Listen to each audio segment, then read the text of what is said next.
오늘 본문 요한복음 17장에서는 예수님께서 십자가에 달리시기 직전에 사랑하는 제자들을 위해서 중보기도하시는 내용이 담겨 있습니다.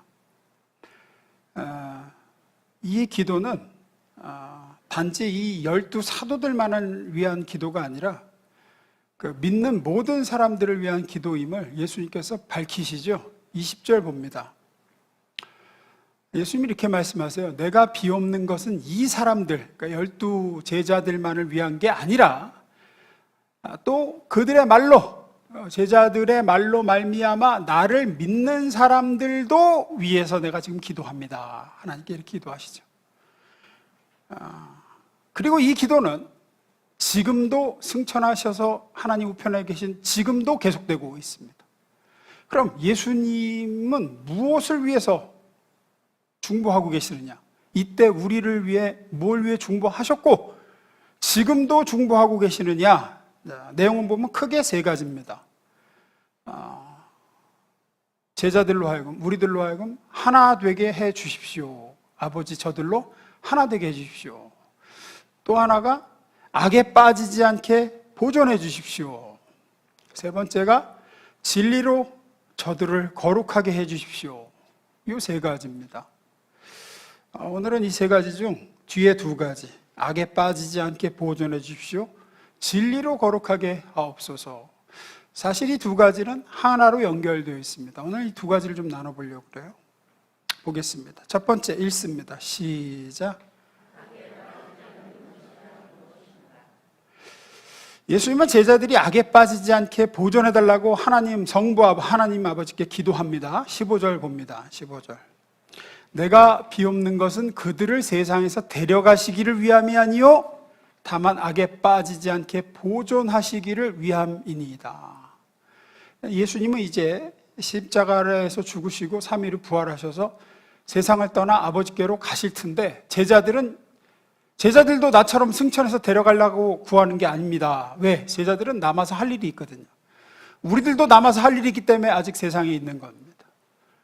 그런데 남아서 해야 될 일이 있는 제자들이 악에 빠지지 않도록 보존해 주시기를 구합니다. 이렇게 하신단 말이에요. 악에 빠지지 않게 보존해 달라고 기도하신 이유가 뭐냐?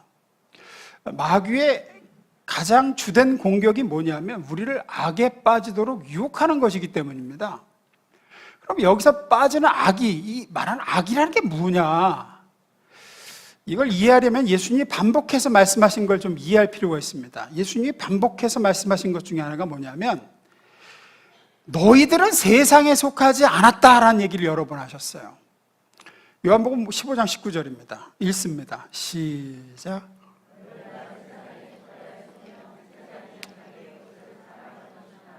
너희는 세상에 속한 자가 아니요 도리어 내가 너희를 세상에서 택하였기 때문에 세상이 너희를 미워하느니라. 너희는 세상에 속하지 않았다.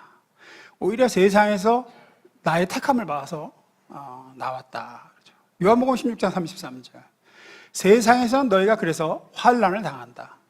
담대하라, 내가 세상을 이겼다. 그러니까 세상과 주님은 대결 구도에 있어요. 오늘 본문 16절에도 얘기하시죠. 내가 세상에 속하지 아니함 같이 그들도 세상에 속하지 아니하였사옵나이다. 그러세요. 그러니까 세상과 아버지 하나님의 나라는 절대로 섞일 수 없는 것이고 세상은 마귀 영향력 아래에 있고 눈에 보이지만, 세상은 눈에 보이죠. 그렇지만 이 눈에 보이는 세상의 영광은 결국 사라질 것이고 하나님의 나라는 하나님의 영향력 아래에 있고 눈에 보이지 않지만 결국 완성되어 영원히 설 나라입니다. 이 두 가지는 절대로 양립할 수 없는 것으로 요한복음에 계속해서 등장해요. 그리고 하나님의 백성인 우리는 이 세상에서 하나님 나라, 보이지 않는 하나님 나라 백성으로 택하여 부르심받은 사람들이에요. 이런 사람들이 악에 빠진다는 건 뭐냐? 바로 다시 세상으로 돌아가는 걸 얘기해요. 자신의 신분, 하나님 나라에 속한 자라는 신분을 망각하고 다시 이 세상에 속한 것들, 눈에 보이지만 곧 사라질 것들, 그게 돈이든 그게 이 세상의 아름다움이든 그게 이 세상의 지위든 어떤 세상에 속한 종류의 자랑이든 어떤 이 세상에 속한 것들의 인생의 목적을 들고 다시 거기에 마음을 쏟고 그걸 추구하고 목매고 그렇게 살게 되는 게 바로 악에 빠지는 겁니다. 성경은 분명하게 이렇게 얘기합니다. 요한일서 2장 15절에서 17절입니다. 이 세상이나 세상에 있는 것들을 사랑하지 말라. 누구든지 세상을 사랑하면 아버지의 사랑이 그 안에 있지 아니하니 이는 세상에 있는 모든 것이 육신의 정욕과 안목의 정욕과 이생의 자랑이니 다 아버지께로부터 온 것이 아니요 세상으로부터 온 것이라.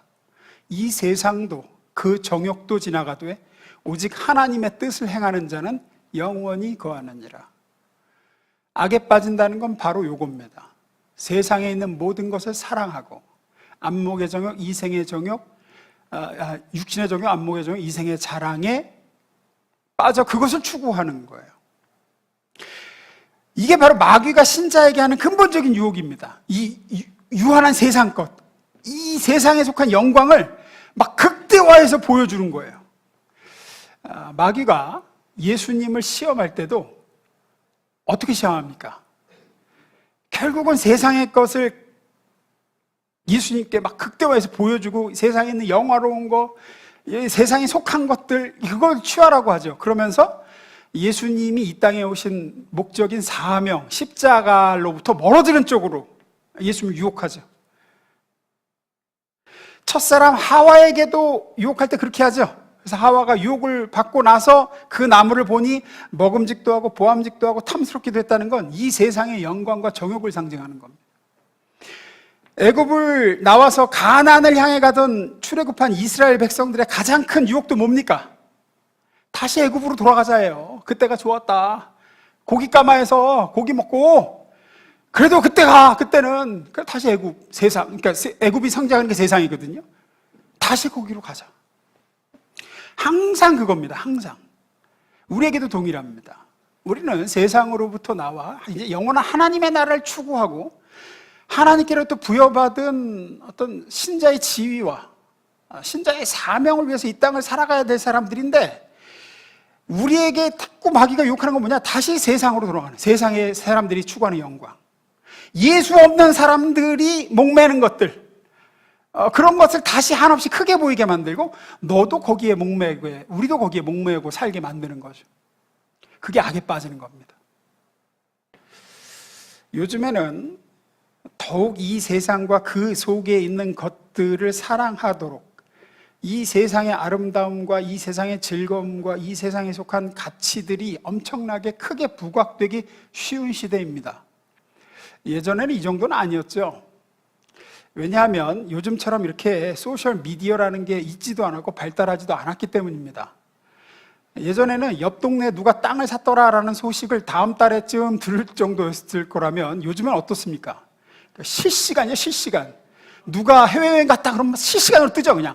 자랑질도 실시간이죠. 나 새 옷 샀다. 요거 맛있는 거 먹는다. TV와 스마트폰에서 쉴 새 없이 이 세상의 영광, 이 세상의 즐거움, 재력, 지위, 힘, 성적인 매력, 세상의 아름다움, 그것이 줄 수 있는 기쁨, 그것이 가지고 있는 가치, 그게 영원한 것이냐, 그게 대단한 것이냐 끊임없이 쏟아내고 있습니다. 그래서 거기 굴복하고 싶도록 그것을 얻을 수만 있다면 신앙은 조금쯤 양보할 수도 있다고 생각하도록 만들고, 혹은 신앙도 이 세상 것도 둘 다 얻을 수 있는 길이 있다고 생각하도록 만듭니다. 하지만 그럴 수 없습니다. 이 두 가지는 양립할 수가 없습니다. 성경은 분명히 이 세상은 결국은 분명히 사라질 것임을 얘기합니다. 제가 여러 번 말씀드렸지만 종말에는 두 가지 종류가 있죠. 역사적인 종말과 개인적인 종말이 있습니다. 역사적인 종말은 예수님이 다시 재림하실 때 옵니다. 이 역사적인 종말이 언제 올지, 이 종말까지 시간이 얼마나 남았을지 우리는 알 수 없습니다. 그래서 이 역사적 종말은 막연하게 느껴집니다. 주님이 다시 오시긴 오실 텐데 뭐 얼마나 남았어요? 한참 멀게 남아 있을 수도 있고 이게 뭐 막연합니다. 하지만 종말은 역사적 종말만 있는 게 아니라고 말씀드렸죠. 개인적 종말이 있습니다. 바로 우리의 죽음입니다. 우리는 분명히 죽게 될 것이고 그때 우리의 세상은 종말을 맞게 됩니다. 확실히 우리의 세상은 종말을 맞게 됩니다. 자랑하던 건강도, 아름다운 미모도, 잘생긴 외모도 다 끝입니다.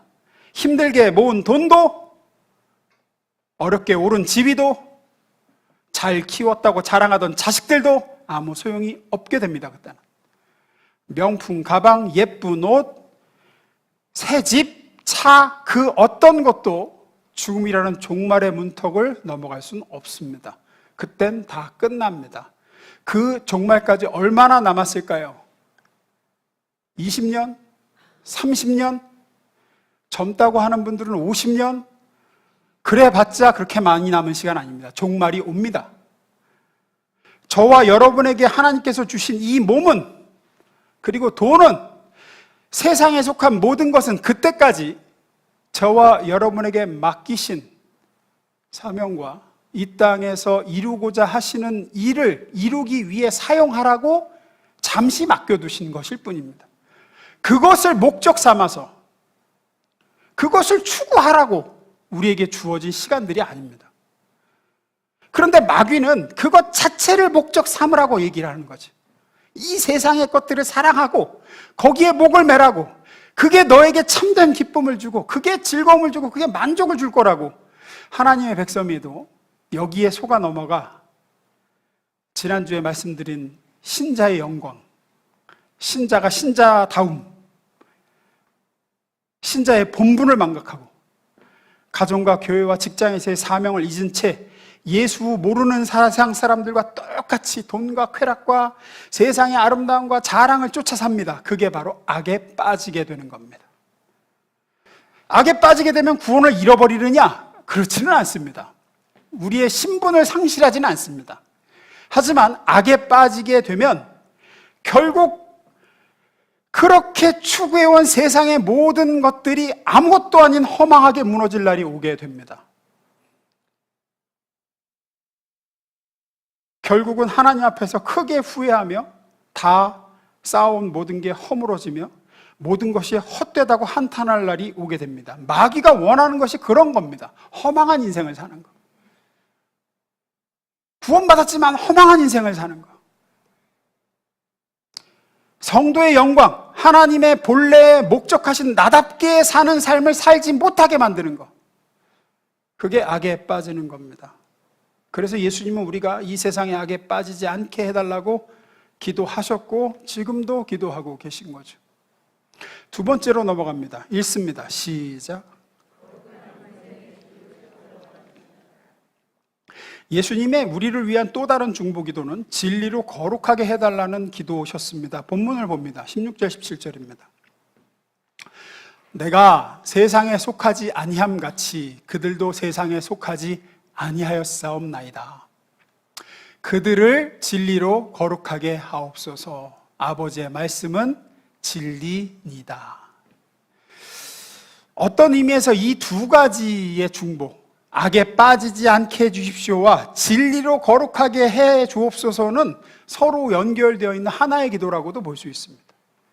왜냐하면 여기서 거룩하게 해 주십시오라는 거는, 거룩하다라는 건 이렇게 뭐 목소리 깔고 성경책 옆구리 끼고 뭐 이렇게 신령한 채 하고 뭐 이런 걸 얘기하는 게 아니라 세상과 구별되다, 세상에 속하지 않았다, 이게 거룩이라는 말의 뜻이기 때문이에요.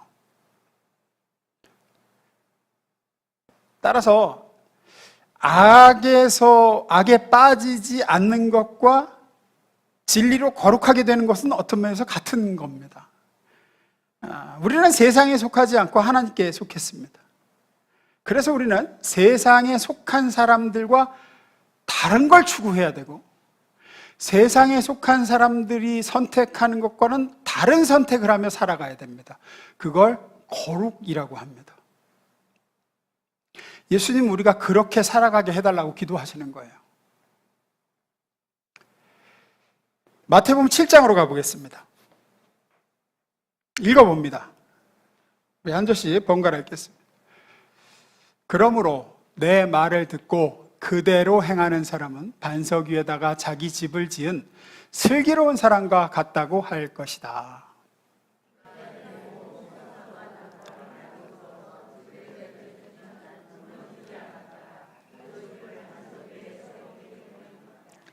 그러나 나의 이 말을 듣고서도 그대로 행하지 않는 사람은 모래 위에 자기 집을 지은 어리석은 사람과 같다고 할 것이다.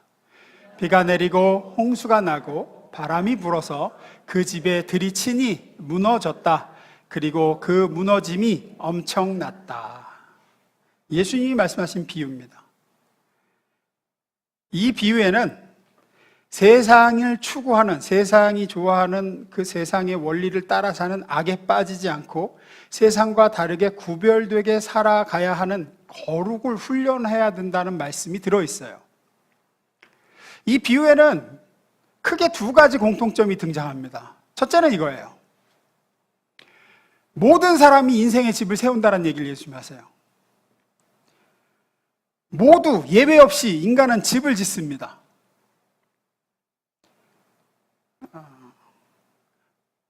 여기서 말한 예수님이 말씀하시는 집은 인생에 대한 은유입니다. 모든 사람들이 다 집을 세우듯 각자의 인생을, 자기 삶을 세워나갑니다. 다시 우리 앞에 그 마태복음 7장 24절 잠깐만 좀 띄워주세요.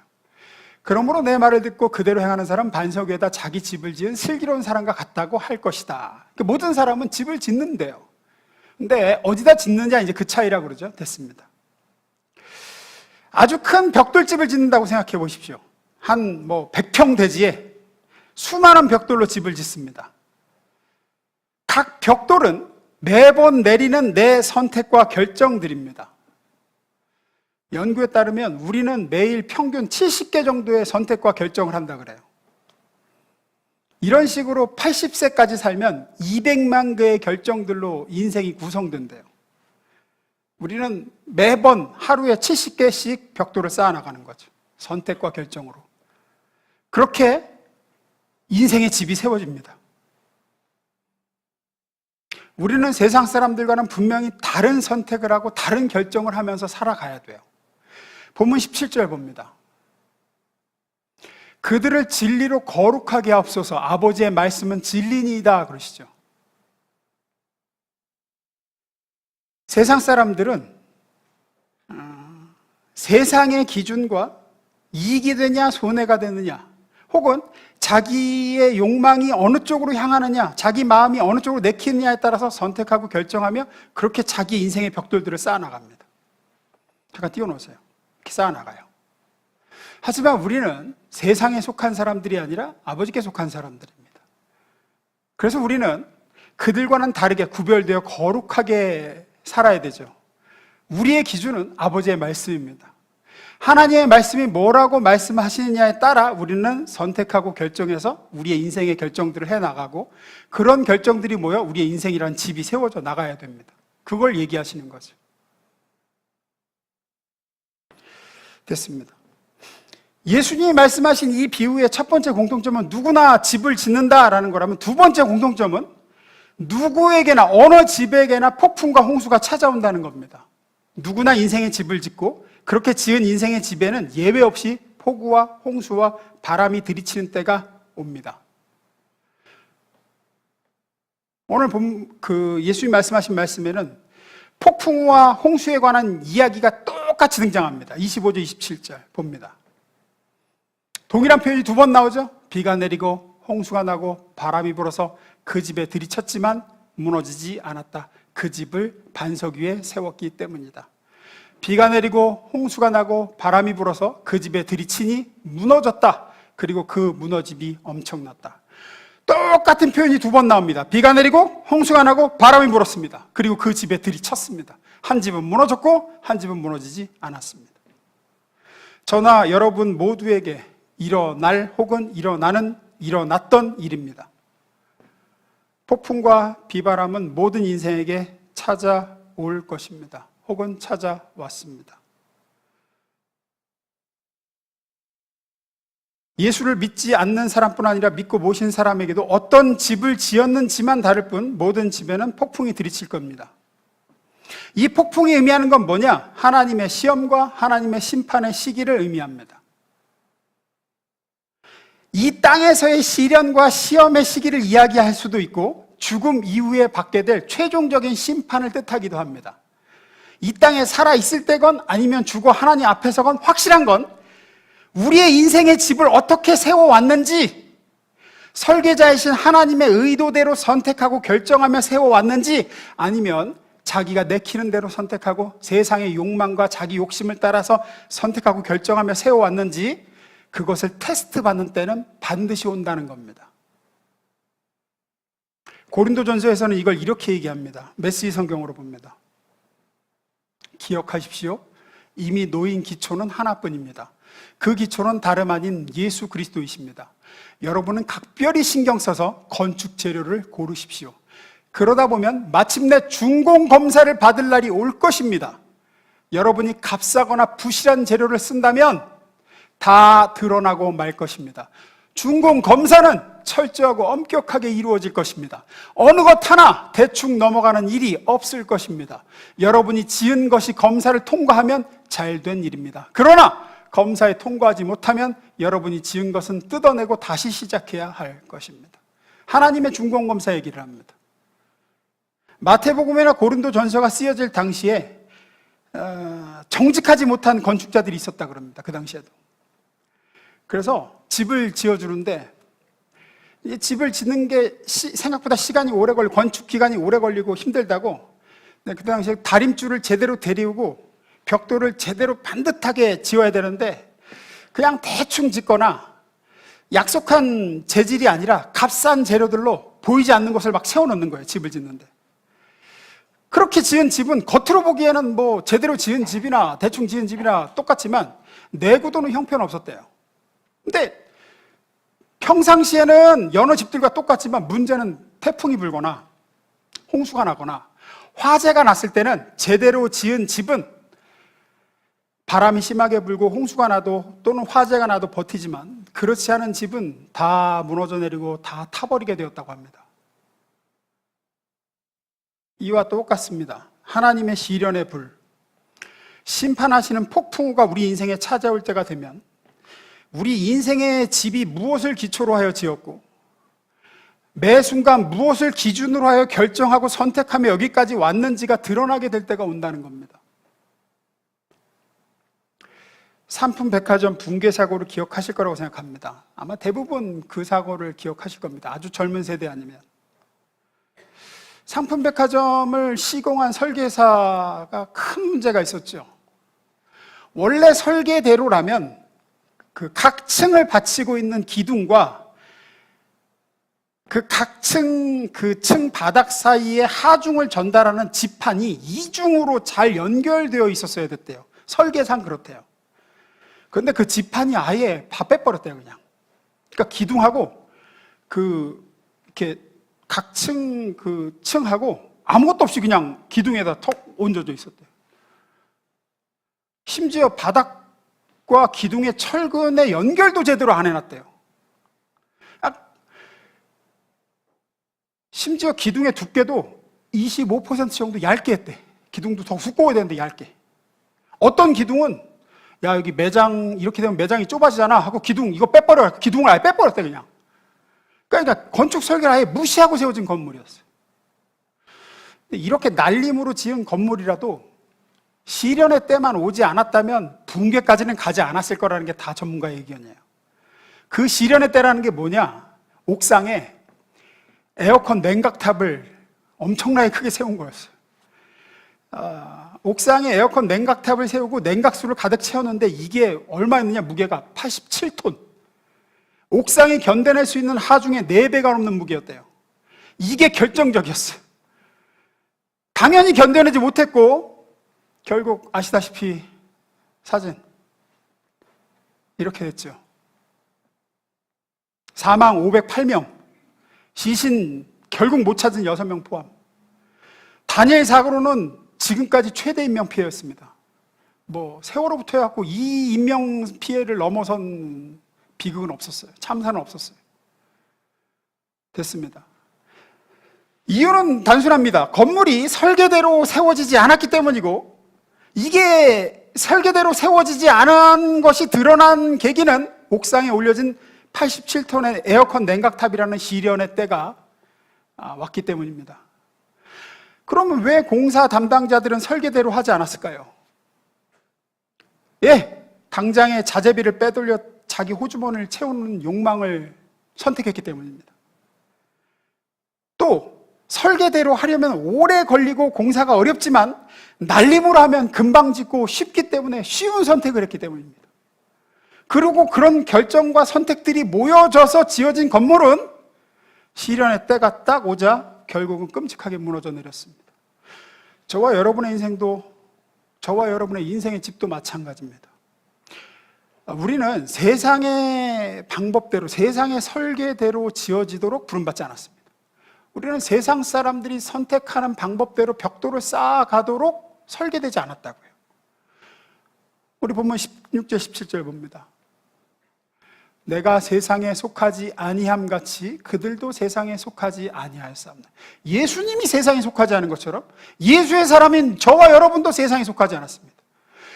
그러므로 예수님 말씀대로 진리로 우리는 거룩하게 하옵소서, 우리는 진리로 거룩하게 된다. 아버지의 말씀대로 선택하고 결정하도록 우리는 설계되었습니다. 그런 우리가 세상 사람들이 하듯 욕심을 따라 안목의 정욕, 육신의 정욕, 이생의 자랑을 쫓아 예수님의 가르침을 등지고 내리는 결정들, 선택들, 그렇게 설계를 무시하고 세워지는 벽돌들은 하나님의 심판의 때, 하나님이 허락한 시련의 때 반드시 비가 오고 홍수가 나고 폭풍이 불고 집이 설계대로 지어졌는지 시험하는 때가 올 텐데, 그때가 되면 드러난다는 겁니다. 인생의 집이 어떻게 지어져 왔는지, 무엇을 추구하며 여기까지 왔는지 그전에는 드러나지 않습니다. 여러분은 어떻게 인생이라는 집을 지어오셨고 지어가고 계십니까? 예수님으로부터 나온 생각대로 선택하며 오셨습니까? 예수님께 기도해보고 내린 결정들이었습니까? 예수님의 기준을 따른 선택들로 인생의 집을 세워오셨고 세워가고 계십니까? 아니면 예수님을 모르는 세상 대부분의 사람들이 하는 대로 하나님의 뜻이냐 아니냐가 아니라 이익이냐 손해냐, 돈이 되냐 안 되냐, 다른 사람들이 뭐라고 하느냐, 다른 사람들이 어떻게 보겠느냐, 이게 중요한 선택의 기준이었습니다. 내 마음이 내키는 쪽은 어느 쪽이냐, 그걸 기준으로 결정하고 선택하며 인생의 집의 벽돌들을 쌓아오지는 않으셨다는 거죠. 예수님이 말씀하신 악에 빠지는 게 바로 그것이고 진리로 거룩하게 되지 않는 게 그것입니다. 예수님이시라면 어떻게 하셨을까? 지금 이 생각과 마음이 주님께로부터 온 마음인가? 이 방법이 주님이 기뻐하시는 방법인가를 우리는 끊임없이 고민하고 여쭙고 말씀에 비추어서 선택하고 결정하고, 그렇게 우리 인생의 벽돌들을 하나하나 세워나가는 훈련을 해야 될 줄로 믿습니다. 그렇게 견고한 토대 위에 우리의 가정과 우리의 삶을 세우는 일에 힘써야 됩니다. 이런 노력들은 당장에는 효과가 나타나지 않습니다. 당장에는 눈에 보이지도 않아요. 마치 건물의 겉만 보아서는 설계대로 제대로 지었는지 기초 토목공사 제대로 했는지 안 보이는 것과 똑같습니다. 인테리어만 그럴듯하게 하면 오히려 더 화려해 보일 수도 있죠. 우리는 이런 결정들을 하나님의 뜻대로 내리는, 말씀대로 따르는 결정들을 하지 않고 자기 욕심대로, 당장의 이익대로, 세상의 방법대로 선택하며 사는데도 삶의 모든 면이 괜찮고 좋아 보이는 사람들을 알고 있습니다. 남보다 떵떵거리며 사는 사람들도 알고 있고, 좋은 차 끄는 사람들도 알고 있고, 자식 잘 된 사람들도 알고 있습니다. 하지만 반드시 폭풍의 때, 홍수가 나는 때는 옵니다. 어떻게 사는지, 어떻게 살아왔는지, 무엇을 선택하며 살아왔는지 드러나는 때가 온다고요. 살아서건 죽어서건 그때는 옵니다. 반드시 하나님의 설계대로 지었는지 준공검사를 받아야 될 때가 옵니다. 우리나라는 성수대교가 붕괴하고 삼풍백화점이 무너지기 전에는 설계 도면의 기준대로 공사하는지 관심을 가지지 않았다 그래요.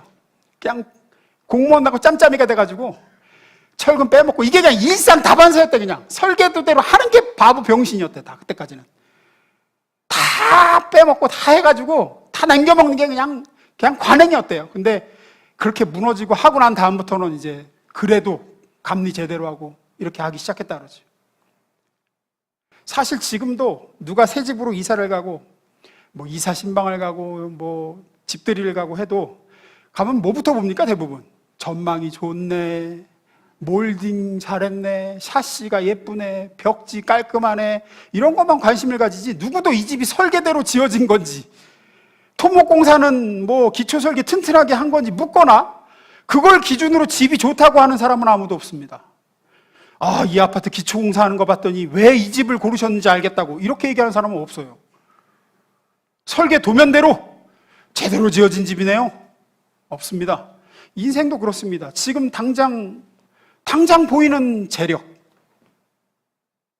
연봉, 수입, 타고 다니는 차, 입고 있는 옷, 그 사람 사는 집, 자식이 뭐 다니는 직장, 이런 것들만 보고 목살도 똑같아요. 그냥 하면 그 교회 몇 명 모이냐? 뭐 그 목사 무슨 차 끌고 다니냐?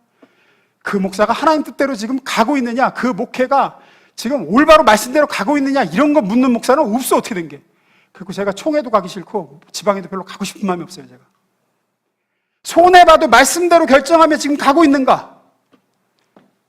지금 가난하고 초라해도 예수님의 가르침을 따르려고 몸부림치며 사는 인생인가? 성령의 인도하심을 따라 선택하고 있는가? 이거 물어보고 묻지 않습니다. 하지만 비바람이 불고 홍수가 나기 전에는 그렇게 세워져가는 인생의 중요성을 모릅니다. 반드시 옵니다. 교회도 그렇고 인생도 그렇고 반드시 그때는 옵니다. 그 내구성이 드러날 때가. 여러분의 인생의 집을 하나님의 설계대로 올바로 지어왔는지 드러날 때가 옵니다. 말씀대로 선택하며 사십시오. 예수님이라면 어떻게 하셨을지를 고민하면서 결정하십시오. 주님께 여쭈십시오. 그저 세상 사람들이 결정하는 방식대로 마음 내키는 대로 이익을 쫓아 하지 마십시오. 그것이 바로 악에 빠지는 것이요, 그것이 바로 거룩을 상실하는 것입니다. 매일매일 내린 사소한 결정들, 매일매일 한 선택들이 바로 우리 인생의 벽돌들입니다. 그것들이 모여 인생의 집을 세우게 되고 그 집은 반드시 만나게 될 하나님의 중공검사의 때가 있습니다. 진리대로, 말씀대로 주님을 따라 그렇게 세워나가 하나님의 중공검사 때 칭찬받고 인정받고 그때 건재하게 서 있게 되는 인생 되시기를 주의 이름으로 축원합니다. 기도하겠습니다.